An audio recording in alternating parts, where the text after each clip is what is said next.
Mga boss idol, magandang araw sa inyo. Panibagong araw na may panibagong video na naman ang ating tatalakayin ngayon.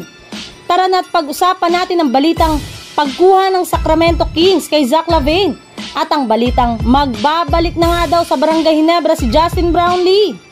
Pero bago nga natin yan umpisahan, introhan muna natin to.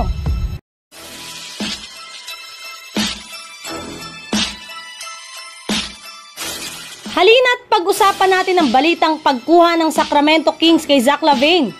Nabigo nga ang Sacramento Kings na manalo sa kanilang game noong nakaraang araw matapos silang tambakan dito ng New Orleans Pelicans.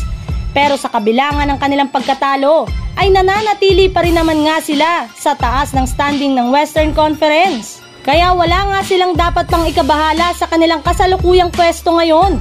Ngunit kahit na ganon, ay meron pa rin naman nga silang malaking plano at pagbabago na gagawin sa kanilang lineup sa mga susunod na linggo. At yan nga ay ang binulgar ng sikat na NBA insider na si Shams Charania ng The Athletic, na balak nga daw po ng front office ng Sacramento na makipag-trade talk sa kupunan ng Chicago Bulls para makuha nila ang kanilang matagal ng target na si Zach LaVine. Yes, tama nga ang inyong narinig. Gusto na ngang makuha ng Sacramento Kings si Zach LaVine sa lalong madaling panahon.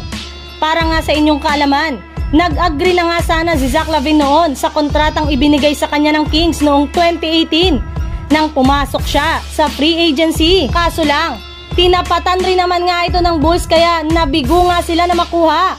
At ngayong ang may pagkakataon ulit ang Kings na makuha si LaVine ay sigurado nga daw po na hindi na nila ito palalagpasin pa. Ibang balita naman nga, patungkol sa balitang magbabalik na nga daw sa Barangay Ginebra si Justin Brownlee.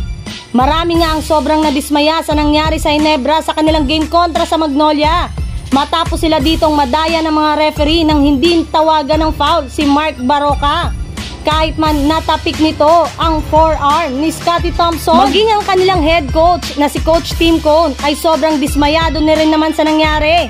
Ngunit wala rin naman nga sila ditong magagawa gayong nangyari na rin naman nga ang nangyari, kaya kailangan na rin naman nga nilang mag-move on at mag-focus na lamang sa kanilang mga susunod na laro. At ang maganda pa nga dyan, sa mga fans ng Ginebra ay may lumabas na ang balita mula kay Quinito Henson na malaki na nga daw po ang posibilidad na makabalik na si Justin Brownlee sa lineup ng Ginebra sa darating na January dahil sa point of extraction. Kasalukuyan pa nga daw na nasa US si Justin Brownlee at natatagalan ang result ng kanyang kaso dahil sa Asian Games ay hindi sakop ng FIBA.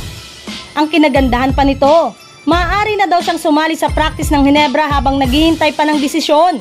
Kaya bukod sa kanyang kupunan, ay malaki din ang pag-asa na mapasama siya sa lineup ng Gilas Pilipinas para sa February window ng 2025 Asian Qualifiers.